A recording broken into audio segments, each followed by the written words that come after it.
Hey guys, in this video I will show you how to increase Roblox voice chat volume. Alright, so let's begin with the video. This is useful if other players sound too quiet or if your own voice isn't loud enough during gameplay.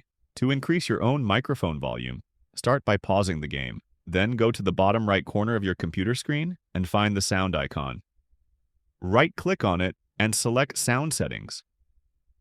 From there, go into System, then Sound, scroll down to the Input section, and increase the input volume.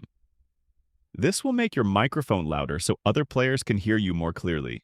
To make other players louder, press Escape or click the Roblox icon in the top corner to open the in-game menu. Go to Settings, scroll down to the volume option and increase it. This will raise the overall game and voice chat volume. You can also adjust the general system volume by clicking the sound icon in the bottom right corner of your computer. Increasing this will help make all in-game sounds, including voice chat, louder. And that's it. So that's basically how you can increase Roblox voice chat volume. So that's all for this video. See you in the next one. Thanks.